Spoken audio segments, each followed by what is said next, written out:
Hello, this is Paul Wilkinson here. This is part 2 of a video talking about playing beautiful string sounds. So if you haven't seen part 1, I shall put that below this video. Please do investigate that. In part 1, we took the scale of C and we included almost every note from the scale of C to space it out to make a beautiful string chord. We used one of the raised notes, which on the piano is the black, but on the Seaboard Block is a white note here. But now on part 2 I'm going to take on all these other notes and see what we can find to make a beautiful string sound. So let's dive in. So looking at these are ones we've kind of recapped in part 1, but here we go. So that is a C7, so we've included that and we'll come back to that in a moment. Let's go here. This note here is a C sharp or a D flat. So what kind of thing can we do with that? So we could do something called a C7 flat 9. So there's my C, E and my G, there's my B flat, and there is the 9th, which I have flattened. It is the same as a second, but it is in its 9th place.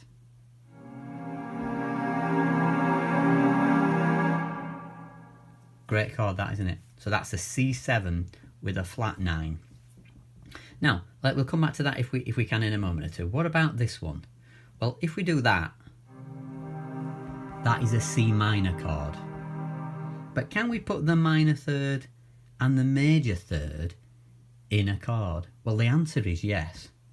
And jazz musicians will refer to this as calling it a sharp 9. So what we can do is have our C7, which is there, and then here we can put what would be called a D sharp on top. So we now have a C7 sharp 9.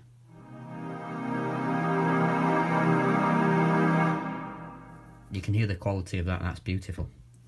In part 1 of the video, I did talk about this note being called the avoid note in harmony, and a lot of harmony books will tell you that this is an avoid note to do with the harmonic overtone series, which you could research yourself a little bit. I don't want to talk too much about it in this video, else we'll never get to the end of what we're on about, will we? So this can be used in many different functions. So for example, here is the C7, and if I stick the 9 and on the top here put that, which would be called a sharp 11 or a sharp 4, we get C9 sharp 11. Have a listen.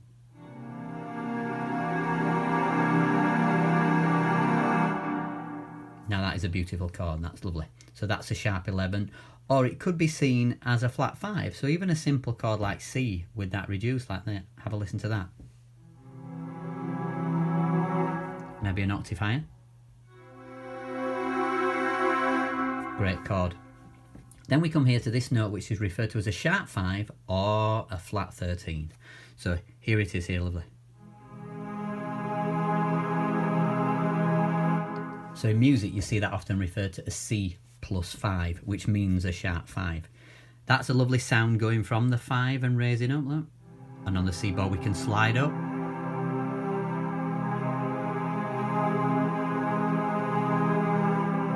And go down.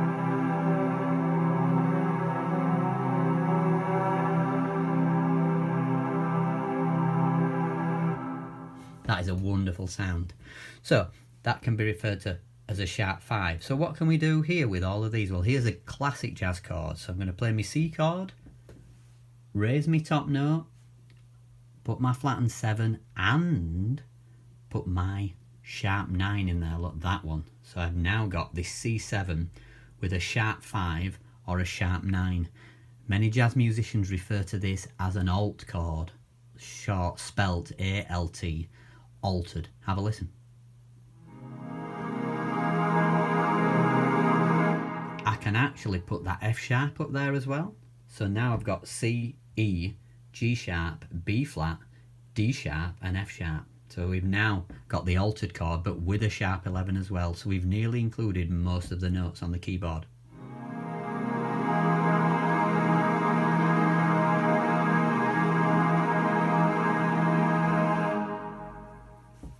So that's looking through some of the notes. There are many variations of this, and this is not just one truth. There are other chords that we can find, but this is part 2 of this, and I may go on and do a part 3, we'll see, talking about how we can have what I would call an agglomeration of nearly every note from the scale or chord I suppose a better way of saying that would have every chromatic note and every major note almost in to form these different scales, which is really fascinating to me, that you can actually include nearly everything to get these really rich chord progressions.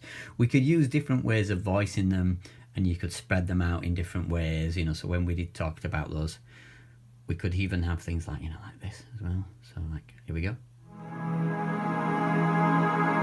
Get rid of that.